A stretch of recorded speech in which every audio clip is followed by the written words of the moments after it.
Texas, against all odds, beats Oklahoma. I tell you guys, I mean, David Cohn, former Michigan quarterback, my brother, former Western State, Colorado wide receiver, Blaine Crain. This college football season's already been so much fun because it's so much more unpredictable than what we've had.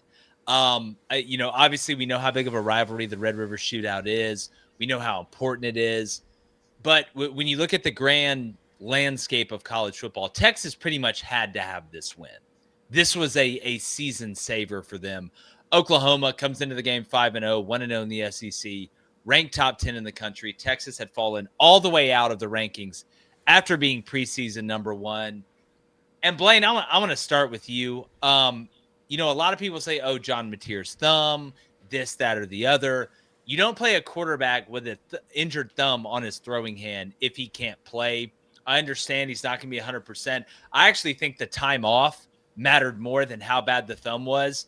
But when you look at the way this game went in the first half as opposed to the second half, there's no way you cannot tip your cap to the Texas coaching staff and the adjustments they made in every area, offense, defense, and special teams at halftime. They proved that they were the ones that could adjust and go win the game in a first half dominated on defense by Oklahoma. Even though Texas played great on defense in the first half, I tell you what, man, who the hell knows anything? Who knows anything? Well, I mean, the first thing I can say about this game, I think Texas was the most physical team in this game. And it's not surprising to me after what happened against Florida, right? You got physically dominated on both sides of the ball. And Steve Sarkisian and this staff got these guys up. And look, it's not hard to get up for this game, but to physically beat an Oklahoma team that we haven't seen anybody do this all year, establishing a run game. It's amazing what Arch can kind of look like when you see that run game going. And on the other side, whether Mateer is healthy or not, he out there and he played the game. This is what struggles when you are a team like this and you don't have an efficient run game. If you're Oklahoma, it's hard just to go in and week out and beat these type of teams when you can't establish a run. And to my opinion, he wasn't hurt because they ran John Mateer more than anybody. Yeah. Well, David, I mean, yes, Texas out-physicaled them, but if you look at the first half, it's 6-3. Texas could do nothing. Mm-hmm. The offensive line could do nothing. You felt like if Oklahoma just didn't screw it up, they would almost win by default. But you come out in the second half and you put up double digits in each quarter. Is there anything you saw that maybe schematically made the difference? Or was it just Texas dropping their nuts and actually playing on offense and being able to establish that run with a hurt Quintravian Wisner, who ended up with close to 100 yards? Well, the word that kept coming to my mind watching this game this last quarter was mature. Only a mature team can play like that and respond the way that Texas did, to not panic after 2 losses, to understand you can still win this league, you could still make the college football playoff, and theoretically you could still win the national championship. You just have no margin for error. And today they played like a team that had no margin for error. I felt this past week that the Texas defense, with all of the great players they have on that side of the ball, was going to respond after that disappointing performance against Florida. But it was the offensive side that I was particularly impressed by. Steve Sarkisian called the type of game he had to call to win this. And we've been critical of that offense and the offensive line and Arch Manning's play, but he had the screen game working, the quick game working. Arch Manning had a hot route and a check down on every single play, and he was taking those check downs throughout most of that first half, and then using his legs in moments when he had to and not turning the football over like his counterpart. And we can say, John, but I agree with your point that it was actually the time off that hurt John Mateer more than the physical pain of making those throws. But you have to give the Texas defense credit because those were poor decisions that Texas's defense manifested on the turnovers there. Yeah, well, coming into this game, I mean, you look at the numbers. Yes, Texas, hasn't had an amazing defense up to this point, but they just gave up 29 points to Florida. They're reeling. This Oklahoma team undefeated. The defense led the country in a bunch of categories. And it's not like they played a super soft schedule. They'd given up 3 touchdowns coming into this game. But, again, David, you used the word mature. And, even if everything was going great before this and you played bad in the first half, there's some teams that couldn't recover from that. But Texas had one of the biggest falls from grace that we have ever seen by a preseason number 1 team with a new young quarterback, still young quarterback, and their ability to be able to just wipe it, come out in the second half. And I will say, the interception thrown before halftime by John Mateer was egregious for an older guy. Terrible. You have got to understand that in a game that you feel like there's going to be minimal points scored, and there's no way you couldn't have felt that way, you might as well just throw it away, because 3 felt like it was worth 7. I mean, hell, it was 6-3 at that point. But I am just so impressed with the Texas offensive line, because it's not like it was just bad in the first half against Oklahoma. You scored 7 points against Ohio State. We know how good Ohio State is. But you struggled against inferior opponents.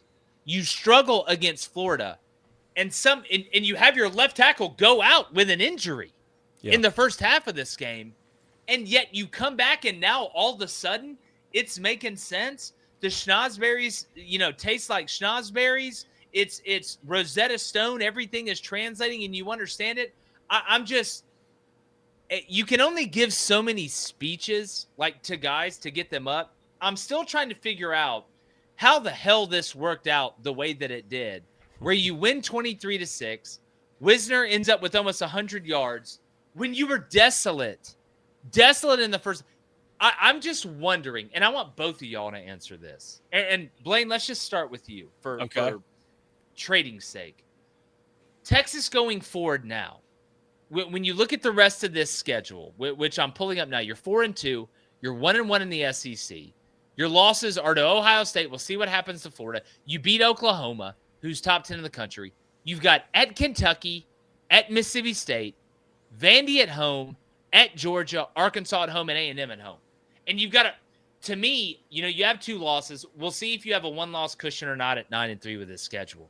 But good God, how massive of a win is this for Texas moving forward to not only infuse confidence, but boys, I'm looking at it.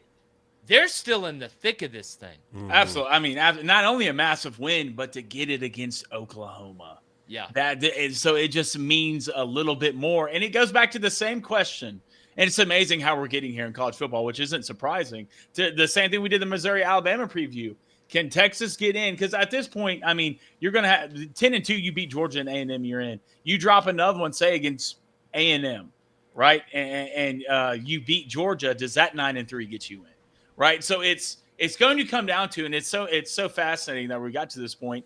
Will a 9-3 team get into the playoffs? And if so, how many 9-3 teams will make it to the playoffs? And what does that 9-3 look like? Because if you're Texas, it's amazing how much difference of a team Texas is when they can turn around and hand the ball off and then watch that offense just open up and blossom. Well, I want to make this point again. The SEC championship game is not out of Texas's reach. No. One of those losses is to Ohio State. Even if you were to lose another game in the SEC, there's a good chance a 2-loss SEC team, at least to this point, I think plays in the SEC championship. And when you look at tiebreakers, as much as I love the way it looked like it's turned around for Florida. We'll see here in about 30 minutes against A&M. I don't think it's going to come down to Texas and Florida for a tiebreaker, which they would lose. This opens up so many avenues down the road for Texas to be able to get into the SEC. It flips everything on its head, and it just continues to, David, go down this path of carnage that we're seeing in every conference, to be honest with you. Yeah. To the point now where it's like, dog, it is truly a week-by-week thing. Sure. Texas is as much in the SEC championship race as ever now, which with that defense, and we'll see what happens with Wisner, but the talent they have on offense is Steve Sarkisian. I mean, hell, man, who knows? Yeah, no doubt. Look, as sweet as this victory is, it doesn't solve all of Texas's flaws. They have plenty 100%. Of problems that they need to continue to work on. But what it does do is it shows you they can beat anyone. I mean, if their defense can perform like this against an Oklahoma offense where John Mateer does play, they're going to hold up well against any offense. On the flip side of that, if they can have success against the number 1 defense in the country, which was what Oklahoma was, they can have success against any team. So if you can beat Kentucky, Mississippi State, and Vanderbilt and go in between the hedges at Georgia 7-2, you're going to give yourself a shot to still be in contention, not like you said, not just for the SEC championship game, but to make the college football playoff. But that's a long way away. Right now, they need to continue playing like a team with their backs against the wall, because that's what they are. That's how they played today. It needs to be a 1 week at a time mindset for them. And I just want to contrast it with another real world team here. Look at Penn State. Look what the flip side can be. Look at what Clemson early in the season. In this day and age in college football, you can unravel quickly. That's why I said this is a mature football team. For them not to pack in and just sell all the stock after losing to Florida, I think Texas is going to be here in the thick of this thing. All right, Oklahoma fans, I need you to listen to me, but real quickly. Want to let you know this episode is brought to you by Prize Picks. You and I make decisions every day, but on Prize Picks, being right can get you paid. Don't miss any of the excitement this football season on Prize Picks, where it's good to be right. We love it. You can check out our lineups all the time. It's a lot of fun to play. Prize Picks has really stepped up their game this season with some exciting new features that make daily fantasy way more engaging. One of the coolest additions is their new follow feature. You can follow other players directly. Why don't you just come on and follow us here at Crain & Company in the app? Celebrity partner, just someone whose lineups you like. You can hit that follow button and check out every lineup they create in the new feed tab. And if you're somebody who wants to go all in on a player you're confident about, their new stacks feature lets you pick the same player up to 3 times in the same lineup. It's like laddering. So if you think Josh Allen's going to have a monster game, you can pick more in the passing yards, rushing yards, touchdowns, etc. only on Prize Picks. Plus, they got your back with injury reboots. One of your players goes down like a sweet muffin in the first half and doesn't return, Prize Picks won't count it against your lineup, which takes time and takes away the frustrating randomness of building your daily fantasy teams. So download the Prize Picks app today. Use our code BOOSTER, that's BOOSTER, to get $50 in lineups after you play your first $5 lineup. That's code BOOSTER to get $50 in lineups after you play your first $5 lineup. Prize Picks, it's good to be right. But Oklahoma fans right now that are panicking, number one, I don't think you should. I know there's obviously a lot of hype coming into this game, had a chance to go 6-0, really get a leg up in the SEC. But on one hand, I think John Mateer is going to be fine. The defense is going to continue to be good. The offensive line's a problem. But the biggest thing I would look at right now, and I know you are, is the schedule. So you get a bye week, which is going to be big for everybody for Oklahoma. Then you go to South Carolina. You get Ole Miss at home, which Blaine, Ole Miss looked like shit today. I don't know. It was the most Lane Kiffin game I've ever seen. Yeah, I don't know another way to put it. You go to Tennessee. You go to Alabama. You get Missouri at home. You get LSU at home. As reinvigorating as this win is for Texas, God, it looks like 9-3, don't it? For Texas or Oklahoma? For Oklahoma. Yeah. It goes back to, it's just so tough, especially with the teams he's played. Look, John Mateer is great. Did he have a bad game today? Sure. Is a health a question? Sure. But it's going to be tough sledding in the SEC if you do not have a run game. It just is. The teams you're about to play, one, they can put up points. 2, John Mateer's not going to be able to come out here and save you every day. Look, I know the defense is fantastic. They're on the field forever. But if John Mateer is going in this trend and you can't run the ball, it might not only be 3 if you're Oklahoma. Well, in the run game, John Mateer should be a compliment. He should be a side. He should be the cream spinach. He should be the cream corn. He should be the asparagus. He should be the Caesar salad. He shouldn't be the steak. You're not going to survive that way in this league. And the crazy thing is, I don't think it's on Blaylock, David. I don't think it's on the running backs for Oklahoma. It's the offensive line. And as much as we have respect for Bill Beanbaum, what he's done in the past, last year you had all these injuries. It was kind of anomalous. They just suck. You were bad against Auburn too. Yeah. At the end of the day, it's impossible to play running back if y'all can't block. You can't do it, especially against Texas. So if you're Oklahoma, how many answers really are there outside of starting to do a lot of this, Well, that offensive line was great today when they were holding. Unfortunately, that's still so against was the bank, rules. But we know how the Great Depression is. Every big run they had, I'm like, that's called back for holding, because that is still against the rules. But when you rattled off the rest of that schedule for Oklahoma, it's somewhere between 6-6 and 11-1. Honestly, like every single one of those games is winnable. Every single one of those games is losable. Much tougher draw right there for Oklahoma than for Texas. That's just the way the cookie crumbles sometimes.